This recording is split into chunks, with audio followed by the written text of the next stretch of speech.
tous. Moi, c'est Gloria Toyon-Chenonsi, ingénieure en réseau informatique et Internet.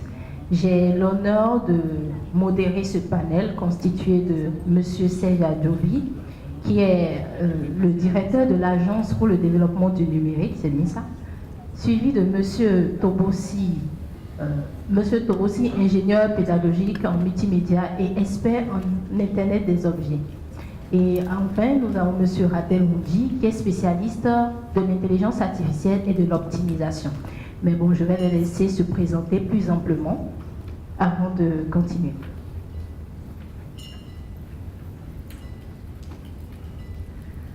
Pour tout le monde, encore une fois, merci de m'inviter sur ce panel. Je tiens à dire que je ne suis pas, loin de là, un spécialiste de l'intelligence artificielle.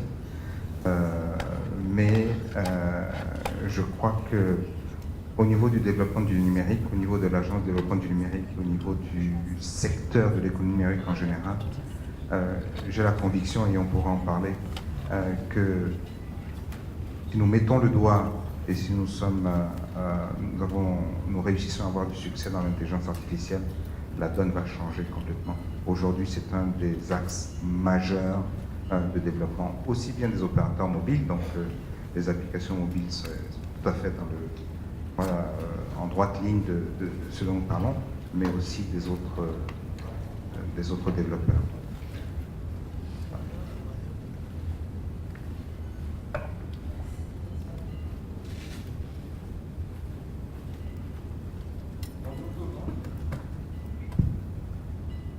Je tiens en premier à remercier l'ADN et le ministère de l'économie numérique et de la communication pour avoir organisé cet événement, parce qu'on en a vraiment besoin dans le pays. Donc merci encore une fois. Moi, c'est Hundi Finance en Ratel S. Je suis docteur en sciences informatiques, spécialité intelligence artificielle et optimisation. Je suis cofondateur d'une structure, d'une société, MyFi. MyFi, c'est Machine Intelligence for You. L'idée, c'est de mettre l'intelligence de la machine à disposition de la population afin de nous aider dans nos tâches quotidiennes. En parallèle, je suis enseignant à l'Université d'Abomey-Calavi, à l'Institut de formation et de recherche en informatique, où nous avons un laboratoire de recherche en sciences informatiques, le LRCA, et nous avons un groupe de recherche en intelligence artificielle dénommé Intelligence artificielle et applications. Et enfin, je dirais qu'en tant que citoyen, il faut quand même faire du service à la communauté. Donc, je suis curateur d'une association de jeunes où on réfléchit sur des thématiques de société comme l'approche géante. Et aussi, nous avons un département tech où on essaie de faire la promotion des technologies comme la réalité virtuelle, la réalité augmentée. Merci, Madame Gloria.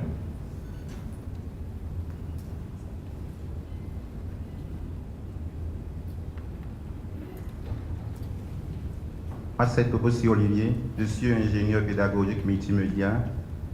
Je suis en service au ministère des enseignements secondaires et de la formation professionnelle. Je remercie les organisateurs de ce panel parce que ça nous permet de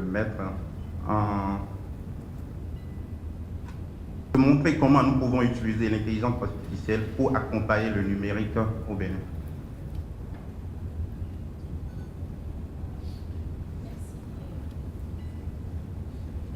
Merci bien, chers invités.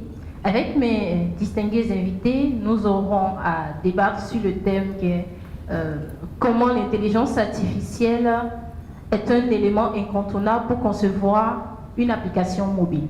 Sur ce, je voudrais demander à M. Ratel Moudji de nous définir brièvement ce que c'est que l'intelligence artificielle et de nous dire ce qu'apporte cette dernière dans nos activités au quotidien.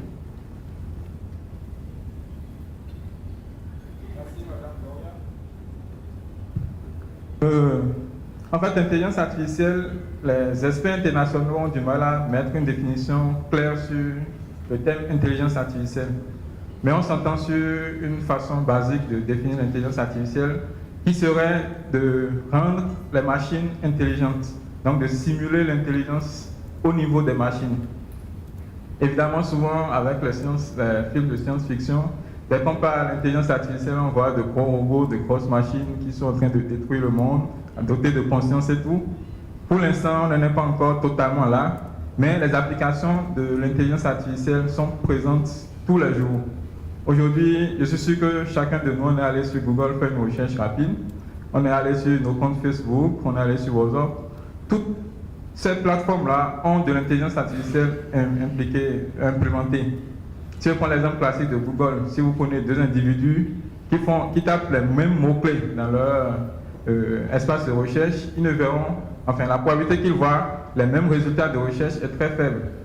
Tout simplement parce que Google a une intelligence artificielle qu'ils appellent Google Brain, qui analyse les habitudes de chacun des utilisateurs de Google, y compris nos emails.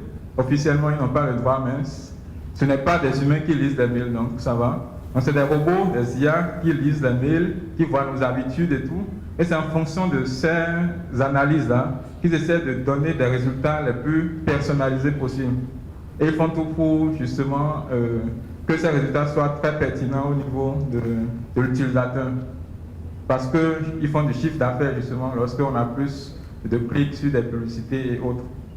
J'ai parlé de Google, il y a Facebook aussi, nos propositions d'association d'amis, lorsqu'on est sur Facebook, ce n'est pas un hasard. Donc ils font tout pour essayer de voir nos habitudes avec qui on pourrait être amis. Éventuellement, si vous avez donné des autorisations sur votre téléphone, ils vont voir les contacts que vous avez, s'ils sont sur Facebook et tout, ils vont vous proposer des amis. Donc tout ça, c'est de l'intelligence artificielle. WhatsApp, avec la dernière fois, enfin c'est tout récent avec leur application, où on peut mettre des cœurs sur la tête, mettre des choses sur le nez et tout. C'est de l'intelligence artificielle également, puisque l'application va essayer de détecter où est votre nez. Donc c'est la vision par ordinateur, branche l'intelligence artificielle, où est votre nez, où est votre tête, où sont vos oreilles, et va placer ce qu'il faut à cet endroit-là. Donc je vais m'arrêter là-dessus pour ces applications basiques quotidiennes de l'intelligence artificielle. Merci. Et on dit, donc pour vous, l'intelligence artificielle permet de rendre les machines plus intelligentes afin de nous aider au quotidien. Et cela m'amène à poser une question à M. Tobossi, qui est expert en Internet des objets. Je voudrais savoir, sinon nous voudrions bien savoir l'importance de l'intelligence artificielle dans votre domaine de prédilection, qui est l'Internet des objets.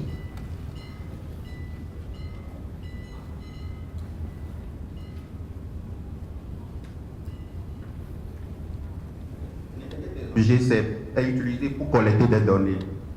Cette collecte des données ne peut que se faire que grâce à l'intelligence artificielle. Supposons, nous voulons faire une application pour gérer la présence des professeurs dans une classe. Nous ne pouvons pas créer juste une application simple pour pouvoir aller faire le pointage de ces professeurs. Si nous avons une classe d'établissement de 40 classes par exemple, où 40 professeurs devaient être au même moment, le censeur qui doit faire la ronde pour aller suivre la présence de ces professeurs.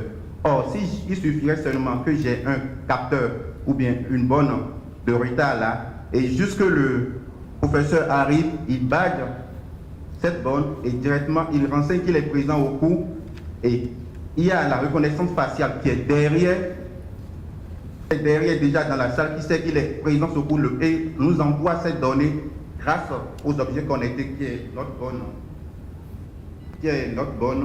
Et cette donnée connectée va nous permettre maintenant de renseigner notre application en temps réel pour savoir que le professeur est au cours.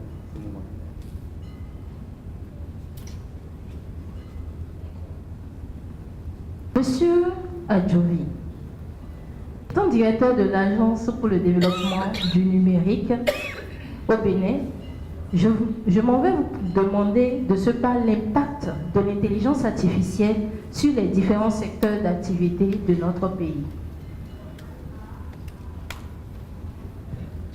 Ça, c'est une question qui est vaste. Hein. Alors, par où est-ce qu'on va commencer? Moi, ce que je voudrais, c'est commencer par dire pourquoi est-ce que l'intelligence artificielle est importante. Et pourquoi est-ce qu'aujourd'hui, on parle de l'intelligence artificielle beaucoup plus qu'on en parlait il y a 3, 4, 5 ans.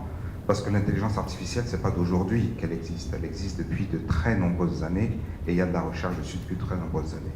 Je crois qu'il y a quand même 3 facteurs qui sont extrêmement importants pour rendre l'intelligence artificielle possible. Le premier facteur, c'est que l'intelligence artificielle utilise beaucoup de données. Ce sont des données qui sont, j'allais dire, internes, mais aussi des données qui sont externes. Je vais prendre un exemple tout à l'heure. Donc, aujourd'hui, le fait d'avoir des équipements, des téléphones portables ou des ordinateurs avec beaucoup de mémoire, avec beaucoup de capacité de calcul, favorise et permet aujourd'hui d'avoir une intelligence artificielle dont les coûts ont baissé. Et ça, c'est le deuxième facteur. On parle d'intelligence artificielle parce qu'on est capable aujourd'hui d'en faire avec des coûts qui sont bas. Le troisième élément, je crois, qui contribue à l'essor de l'intelligence artificielle, c'est, et j'étais content d'entendre la présentation de RideCom tout à l'heure, c'est l'expérience client. Aujourd'hui, l'intelligence artificielle permet d'adresser l'individu ou permet d'adresser la société. Je prends un exemple. Il y a quelque temps, lorsque vous vouliez téléphoner, vous appeliez un téléphone fixe d'un téléphone fixe. Donc vous appeliez une maison, un bureau, et vous n'étiez pas sûr de trouver la personne là. Aujourd'hui, on a des téléphones mobiles. Le téléphone mobile permet de vous appeler vous en particulier. C'est vous qu'on cherche. Et à la limite, on s'en fiche un peu que vous soyez au bureau, à la maison, dans la rue, c'est vous qu'on cherche. L'intelligence artificielle, et ça a été expliqué un peu dans l'exemple qu'utilisent les réseaux sociaux, l'intelligence artificielle, à travers les applications, vient vous chercher vous. Elle vous donne à travers les applications des informations ou des publicités qui vous concernent vous en particulier. Et c'est en ce sens que l'expérience client, moi je suis un client, je reçois des informations d'une plateforme, ces informations, elles me sont adressées à moi. Et c'est ce que je veux. De plus en plus, les personnes, c'est ce qu'elles veulent. Donc, voilà les raisons pour lesquelles je pense que l'intelligence artificielle est importante et va se développer rapidement. La capacité à avoir les capacités de traitement, la baisse des prix et enfin le besoin que nous avons, où que nous soyons, quelle que soit l'activité que nous avons, d'être adressés très directement. Tous ces aspects-là ont des impacts sur l'ensemble des activités de tous les secteurs. Et on peut prendre des exemples où effectivement chacun des secteurs a besoin d'avoir cette intelligence. Pour moi, l'intelligence artificielle, c'est vrai que c'est rendre la machine intelligente, mais c'est aussi créer de l'intelligence. C'est à travers une foule de données en sortir ce qui est important, soit pour vendre, soit pour communiquer, soit pour réaliser une activité.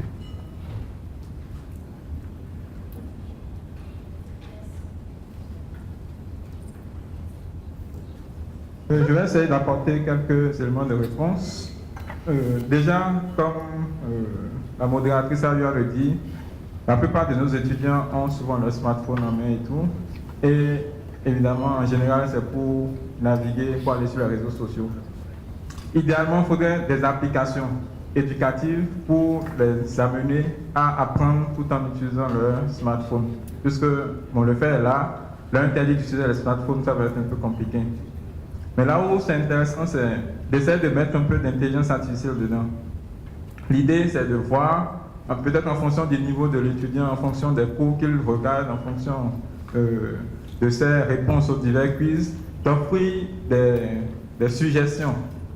On a vu en mathématiques, tel cours, vous avez essayé de lire, vous avez lu plusieurs fois, le quiz, vous avez raté ça, peut-être vous avez eu 10. Donc on peut vous suggérer, il semble que la mathématique 4e n'a pas été bien maîtrisée, il vaut mieux aller relire telle partie, telle section de tel livre et revenir sur ce cours-là.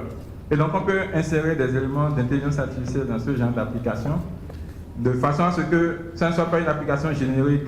On sait que l'application est dédiée à telle personne, l'application s'adapte à la personne et tout. Parallèlement à ça, comme j'ai dit, on fait des travaux aussi à l'université, des travaux de recherche, où l'idée par exemple ça serait de prédire les résultats académiques de certains. Donc à partir de leurs résultats passés, à partir d'un certain nombre de données comme la situation géographique, s'ils sont boursiers, etc., l'âge.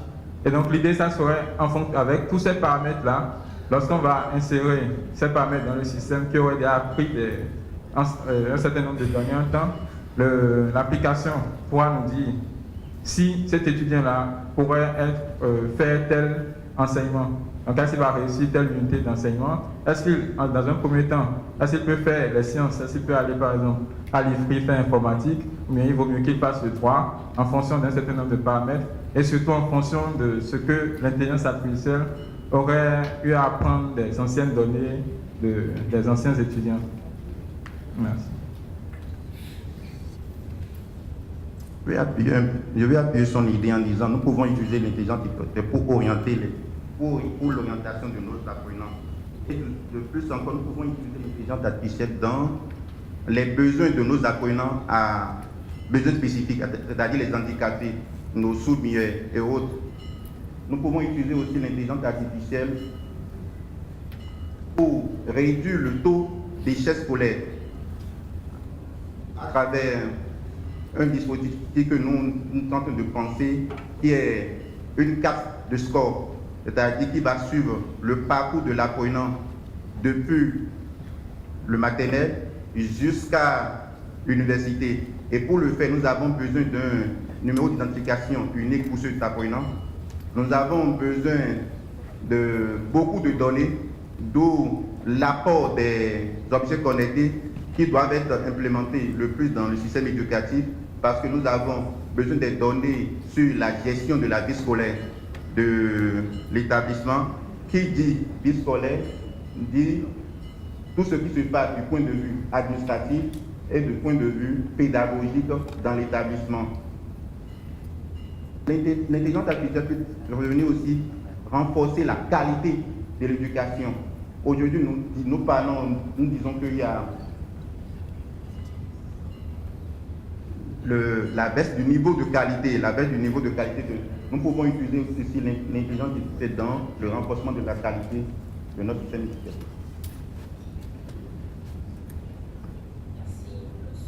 Tobossi, merci Monsieur Moudi.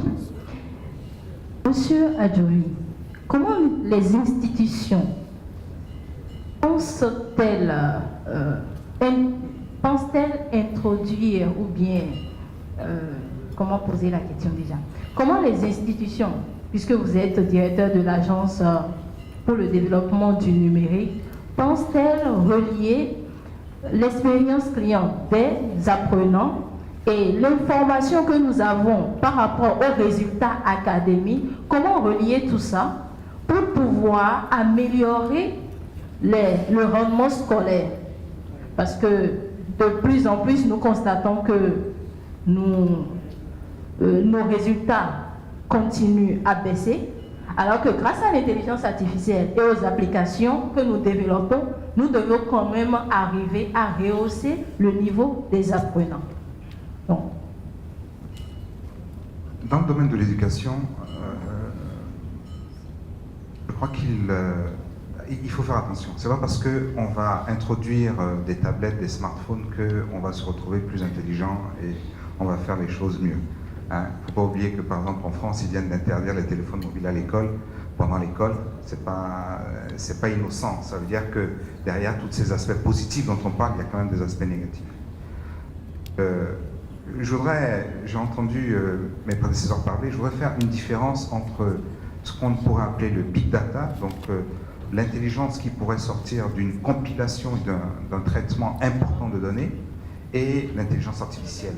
Je considère que la différence entre les deux, c'est qu'au niveau de l'intelligence artificielle, il y a une situation où la machine, donc en fait un logiciel, apprend des comportements, apprend des situations antérieures pour proposer ou déterminer des actions dans le futur. Et ça c'est quelque chose d'important. C'est quelque chose d'important parce que cet algorithme d'apprentissage est clé dans l'intelligence artificielle. Et cet algorithme d'apprentissage, aujourd'hui, il nous faut aussi en créer pour que les modules d'intelligence artificielle soient pertinents par rapport à nos situations, y compris dans l'éducation.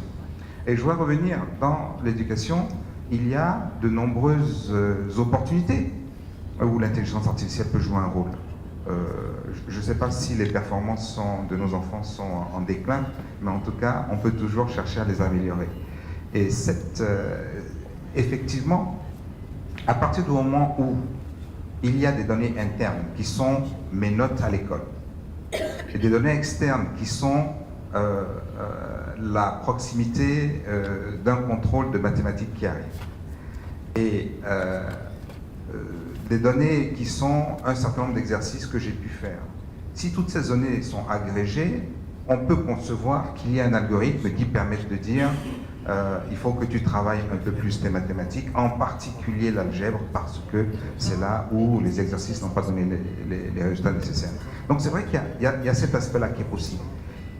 Il ne faut pas oublier que l'intelligence artificielle peut aussi servir à l'école, aux enseignants pour avoir, à partir de ce qui se passe dans leur classe, des éléments d'information qui leur permettent de mieux orienter les sujets sur lesquels il faut insister pour un meilleur succès des élèves. Donc, je voudrais conclure pour répondre directement à votre question, parce que pour l'instant je l'ai complètement évité, qui est qu'est-ce qu'on compte faire?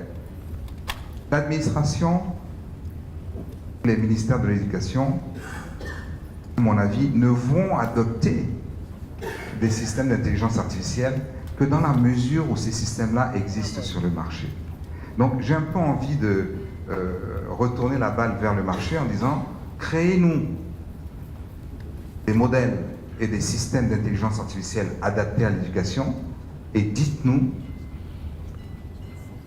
il faut les adopter, dites-nous comment il faut les adopter, comment il faut les adapter, pas seulement au curriculum de l'enfant, mais aussi aux moyens de gestion d'une manière générale des résultats. Donc c'est vrai qu'aujourd'hui, qu'est-ce qui existe, qu'est-ce qu'on peut utiliser, c'est à vous de, je veux dire, c'est à l'écosystème de venir nous le présenter, de venir nous le dire.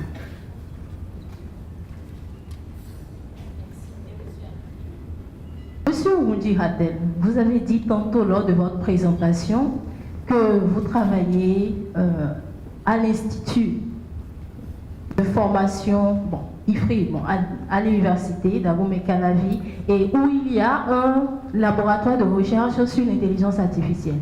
Monsieur Adjouvi vient de poser une belle question, qui est de savoir quelles sont déjà les intelligences artificielles, les applications des intelligences artificielles qui existent déjà sur le marché.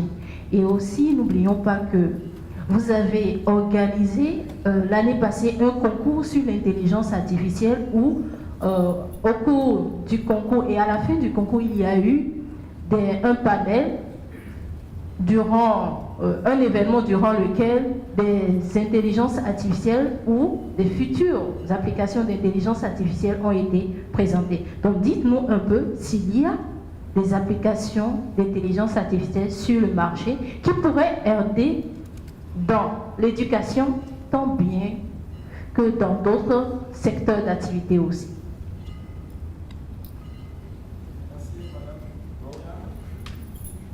Si vous me le permettez, je vais revenir sur quelques éléments passés rapidement, très rapidement. Monsieur Adovi a très bien fait de souligner qu'aujourd'hui, l'intelligence artificielle se démocratise simplement parce qu'on a des machines de plus en plus performantes, on a des algorithmes de plus en plus efficaces, et aussi, je voulais l'ajouter, c'est que les grandes firmes essaient de mettre à la disposition des développeurs un certain nombre d'outils pour faciliter l'implémentation des intelligences artificielles. Entre autres, je vais donner un exemple comme on a beaucoup d'informaticiens ici. Il y a Google qui a sorti un outil, une librairie pour développer les intelligences artificielles avec TensorFlow. En temps, je vais rapidement sur des aspects relativement techniques.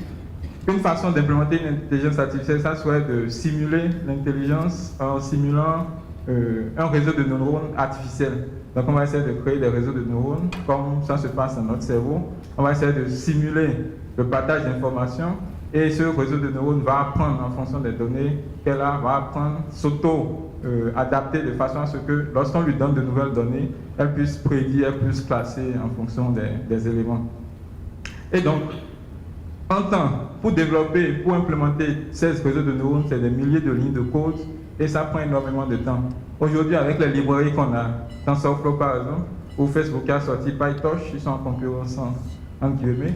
Avec cette librairie-là, en 20-30 lignes de code, il y a un modèle de réseau de neurones qui peut apprendre automatiquement, qui peut faire des tests. Donc aujourd'hui, la technologie est à notre portée, il faudrait qu'on pense à l'intégrer au maximum dans nos vies d'informaticiens et en particulier au niveau des applications mobiles. Pour revenir à votre question, je voulais justement rebondir sur ça. Je vais prendre M. Adjoubi au vol et certainement on va discuter probablement sur ce qui existe déjà concrètement. Donc comme exemple, je peux parler des applications au niveau de l'agriculture par exemple, où en fonction de... On prend des images et on peut voir s'il y a une zone qui a été infectée par des microbes ou des organismes qui détruisent les champs. Donc il y a des bactéries spécifiques qui détruisent par exemple les champs de manioc et il y a des résultats concrets où on a des algos qui à partir de certaines images peuvent détecter il y a une zone infectée, il faut faire ceci, il faut envoyer des gens pour régler le problème.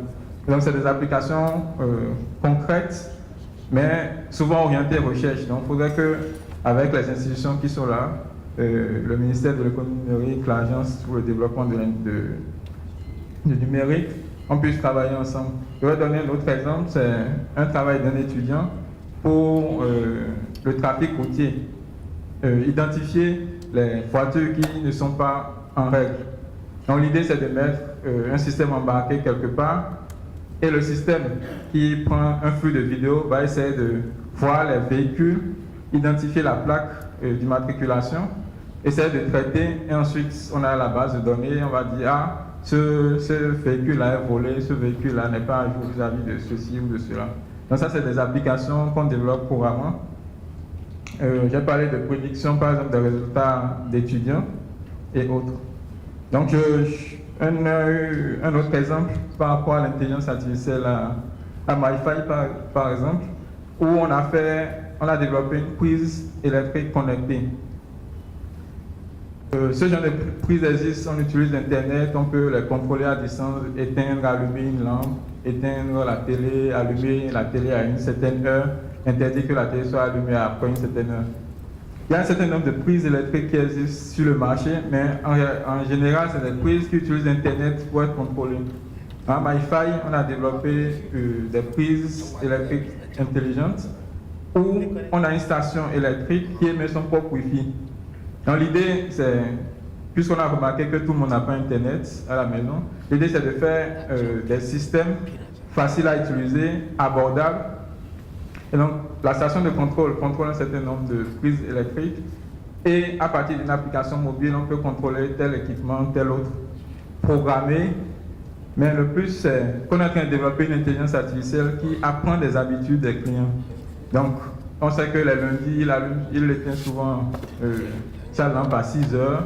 Il rentre peut-être un peu plus tard les lundis parce qu'il travaille beaucoup plus. Les mercredis, c'est peut-être l'inverse. Donc, l'intelligence artificielle va essayer d'apprendre de ses habitudes. Et lorsqu'il est en voyage, par exemple, il va dire, bon, simule ma présence pendant une semaine, 2 semaines. Tous les équipements vont s'allumer comme d'habitude dans sa maison pour faire croire peut-être qu'il est là au voleur potentiel. Et voilà une application. En plus, évidemment, l'économie d'énergie qu'on fait lorsqu'on programme clairement les clims qui doivent s'éteindre dans les administrations à telle heure ou à telle autre. Pour revenir sur le concours d'intelligence artificielle, toujours dans le sens de ce qu'on fait concrètement en intelligence artificielle, on a lancé un concours d'intelligence artificielle l'année passée pour démystifier l'intelligence artificielle. Donc jusqu'à récemment, l'intelligence artificielle c'était comme un mint, c'est des blancs qui font ça et tout. Et comme j'ai dit, il y a aujourd'hui un certain nombre d'outils qui permettent de faciliter l'implémentation des intelligences artificielles. Donc l'idée de MyFi Intelligence Artificial Contest, MyFi Artificial Intelligence Contest, c'est de créer un concours qui va motiver essentiellement les jeunes à faire de l'intelligence artificielle.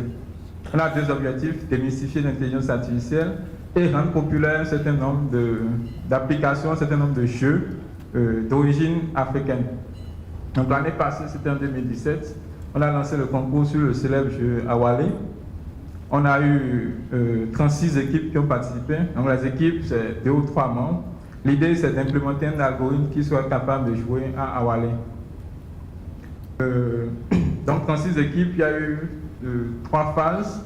Donc une phase de poule où on a classé les 36 équipes en 6 poules différentes. Et les intelligences artificielles développées par ces équipes-là se sont affrontées entre elles. À la fin, on a eu 12 demi-finalistes qui ont joué entre elles et ensuite la finale. Donc, Mike, en fait, l'idée c'est de rendre le développement d'intelligence artificielle simple et de montrer qu'on peut faire de l'intelligence artificielle. Toutes les interfaces du jeu sont implémentées et donc ce que les équipes ont à faire, c'est juste d'écrire un petit algorithme qui va choisir le coup à jouer. L'année passée, il y avait en parallèle à cet événement-là, on a organisé également un workshop sur l'intelligence artificielle avec l'Université d'Abomey-Calavi, en particulier l'Institut de formation et de recherche en informatique, pour mettre ensemble tous ceux qui sont dans le domaine de l'intelligence artificielle. Comme M. Agovia le dit, ce n'est pas récent l'intelligence artificielle, jusque maintenant, c'est à la portée de tout le monde. Et ça, il faudrait que cette information-là passe sérieusement. Et donc le workshop a regroupé un certain nombre de professeurs de l'université, un certain nombre d'acteurs du secteur privé pour montrer que l'intelligence artificielle, il y a des applications concrètes et tout. En parlant d'applications, j'ai oublié de parler aussi des applications dans le domaine de la santé, où à partir de certaines images, on peut prédire s'il a une telle maladie ou autre, en fonction de la radio et tout. Maintenant, je poserai une question aux développeurs qui sont en place. Après, je laisserai l'audience poser des questions à nos invités. Pour les développeurs, vous venez d'écouter la définition de l'intelligence artificielle, l'importance des applications mobiles dans les différents secteurs d'activité dans notre pays. Ma question est de savoir comment vous pensez, bon, pas comment vous pensez, comment arriverez-vous à reconnaître si vous intégrez une intelligence artificielle dans vos applications mobiles ou pas? Parce que c'est vrai qu'on développe des applications mobiles qui permettent aux utilisateurs de pouvoir faire certaines tâches. On appellera ça des applications ingénieuses. Maintenant, quand on intègre l'intelligence artificielle dedans, comment on arrive à reconnaître ça, chers développeurs? Okay. Moi, c'est Vigile Dimon, étudiant en sécurité informatique et aussi développeur. Selon moi, une manière de reconnaître qu'il y a l'intelligence artificielle dans son code, dans son application, c'est de savoir qu'il y a des mécanismes qui sont automatisés. C'est-à-dire qu'on n'a pas besoin d'être toujours là pour répondre aux is de l'utilisateur, aux requêtes de l'utilisateur. Donc, on met un algorithme en place, c'est automatique et tu peux être sur ta maison tranquillement. L'utilisateur se promet sur ton application, fait ce qu'il veut, c'est de façon automatique en fait.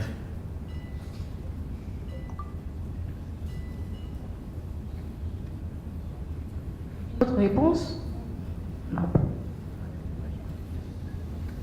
Bonjour à tous, je m'appelle Christian Apona, je suis ingénieur réseau et système.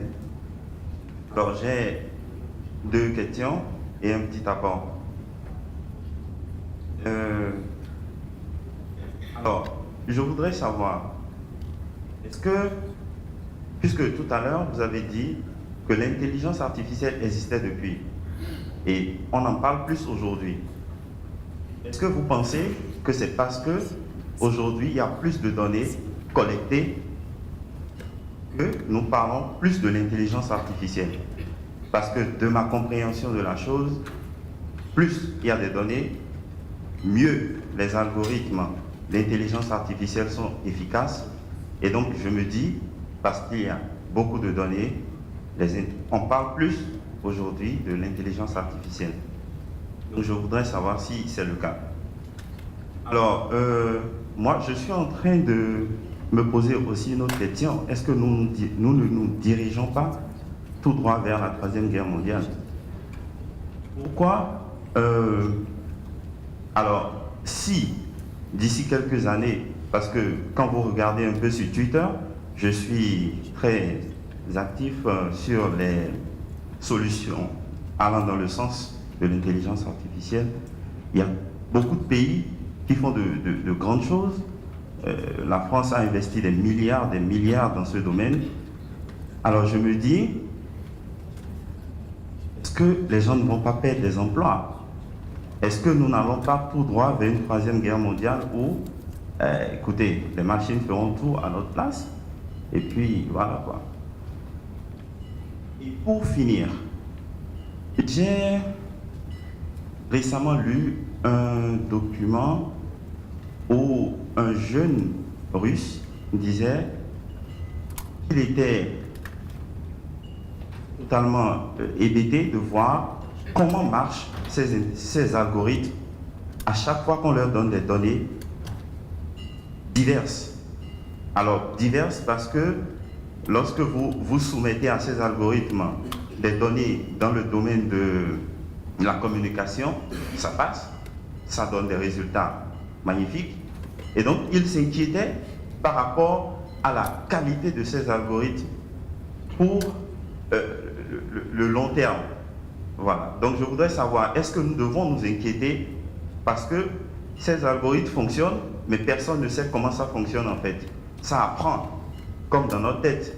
On ne sait pas comment les neurones dans nos têtes fonctionnent. Seul le créateur le sait. Je vous remercie. Ce n'est pas vraiment une question. Je félicite les panélistes pour la qualité des échanges que vous avez eus tout à l'heure. Et j'ai été particulièrement ravie d'entendre M. Rundi lorsqu'il parlait des différentes solutions qui ont été développées déjà par ses apprenants, je pense bien, et surtout dans le domaine de l'agriculture. Donc, je voudrais vous informer que le ministère de l'économie numérique et de la communication organise la semaine du numérique 2018 et la thématique phare c'est l'e-agriculture.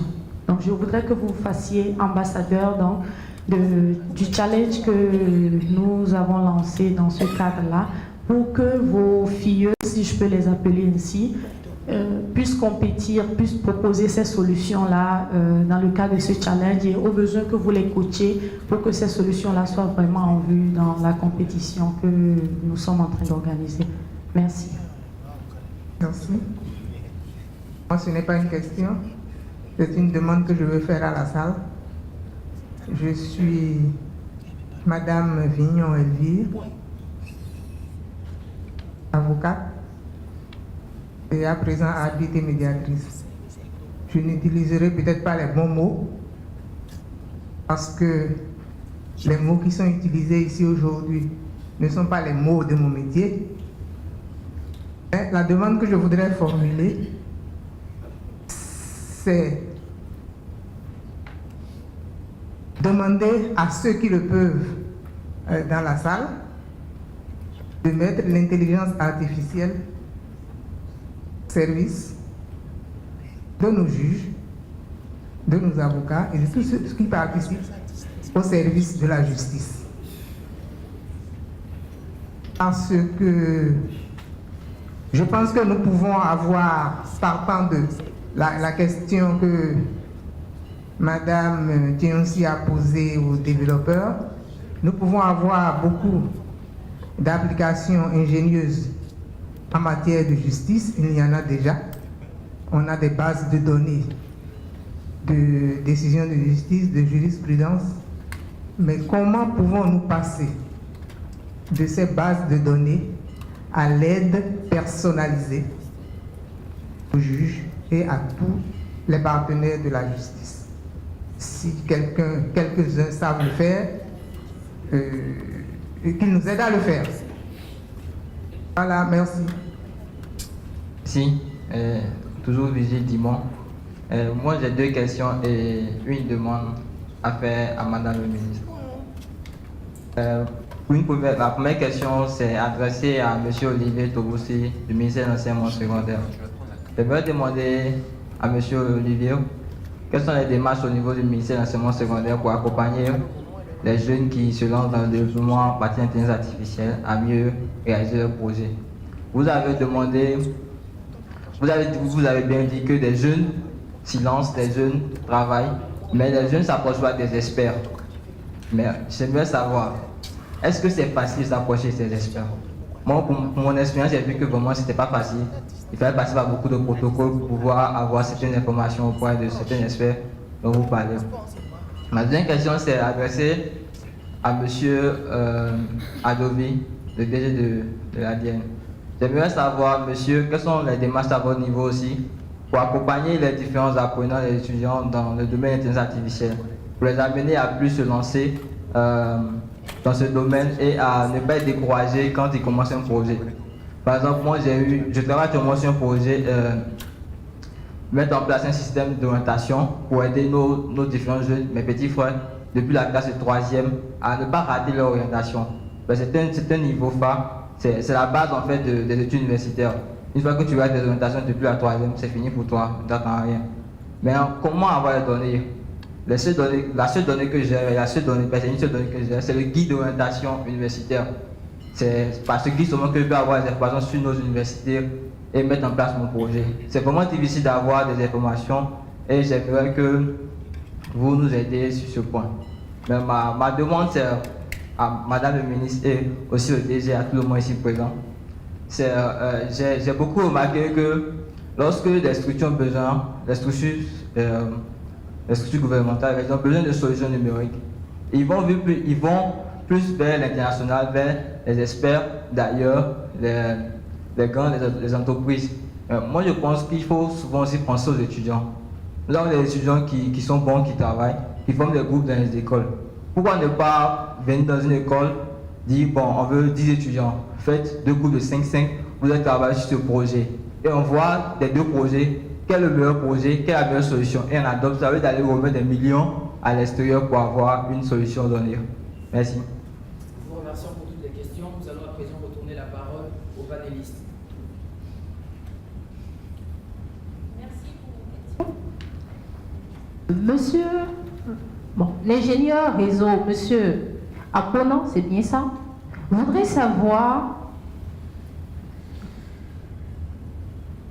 savoir si c'est à cause de la masse des données, ou bien, je crois bien si je ne me trompe, c'est parce qu'il y a plus de données connectées qu'on parle d'intelligence artificielle de plus en plus, c'est ça? Bon, la question, je vais l'adresser à M. Tobossi.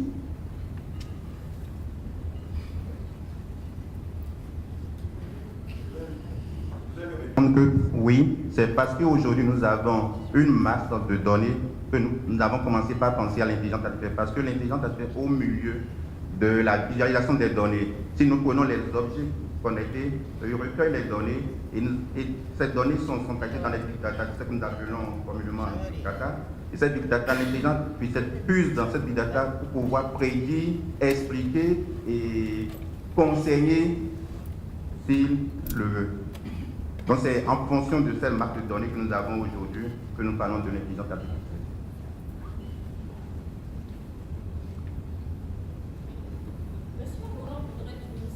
Si nous ne nous dirigeons pas vers la 3e guerre mondiale.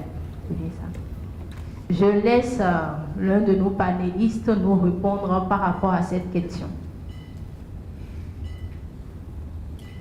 Je n'ai pas mon kit d'intelligence artificielle pour prédire la 3e guerre mondiale, donc je ne sais pas trop.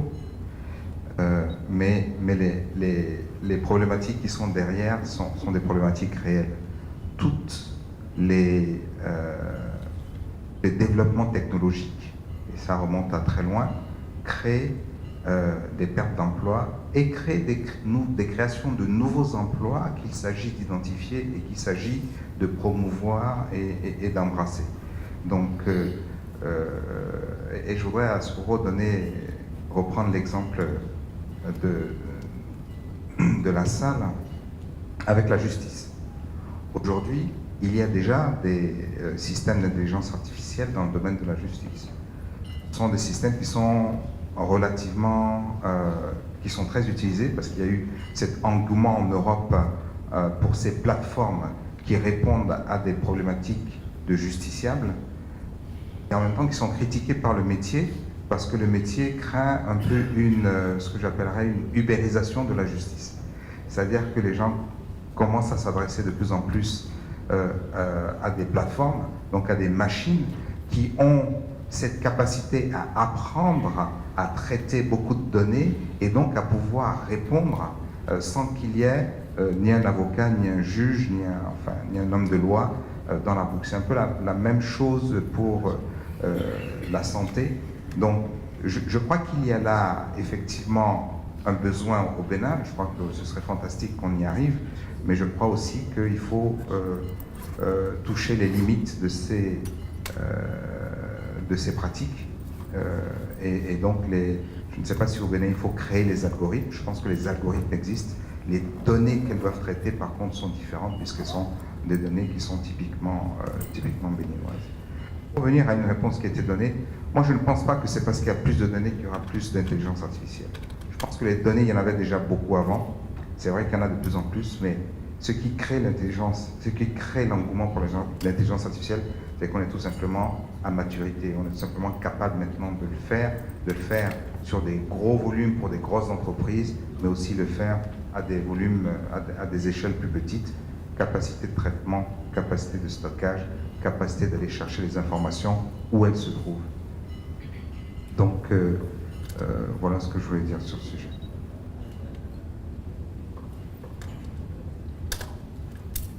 Vigile Dimon voudrait savoir pourquoi les ministères ou bien pourquoi les institutions ne se tournent pas vers les universités qu'ils forment pour développer les solutions, développer les différentes solutions.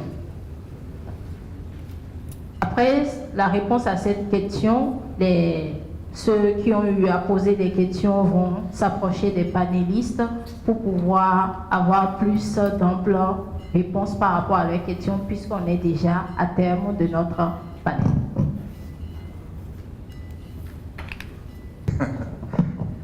Donc, pour ce qui concerne...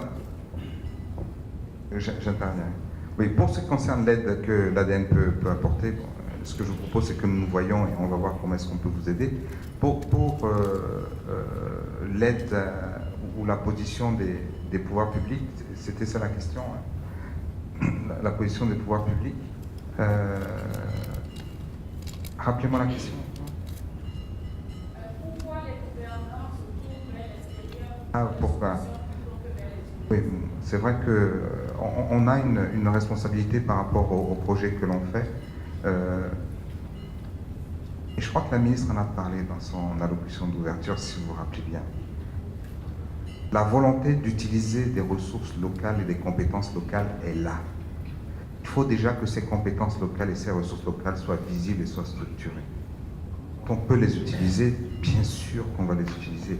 Si on doit les utiliser en partenariat pour commencer, c'est évidemment ce qu'il faut faire. Donc votre capacité à vous structurer conditionne votre capacité à trouver les partenariats qui permettent d'aller vers les marchés publics, qui permettent de fonctionner avec l'administration. C'est compliqué pour une administration d'aller dans une université et de faire ce que vous proposez.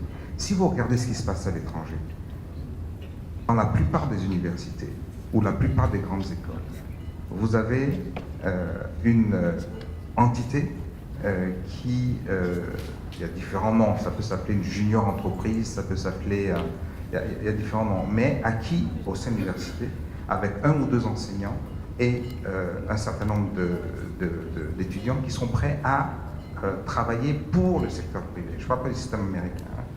Donc là, les entreprises, en général, peuvent s'adresser, pourquoi? Parce qu'il y a de la compétence, parce que c'est moins cher et parce que ça peut aller vite. Donc, c'est possible. Est-ce que cette structuration existe ici? Est-ce que ça fonctionne? Est-ce qu'il y a ce niveau de responsabilité ou d'accountability, comme disent l'anglais, qui permettent à une administration de fonctionner? Moi, je suis prêt à regarder le problème et à voir comment est-ce qu'on peut évoluer dans ce sens-là. Mais c'est la volonté. On ne peut pas être une grande nation du numérique si on n'a pas les compétences et les entreprises et le savoir-faire et l'avoir déjà fait au niveau du Bénin. Donc, travaillons ensemble sur ces sujets-là.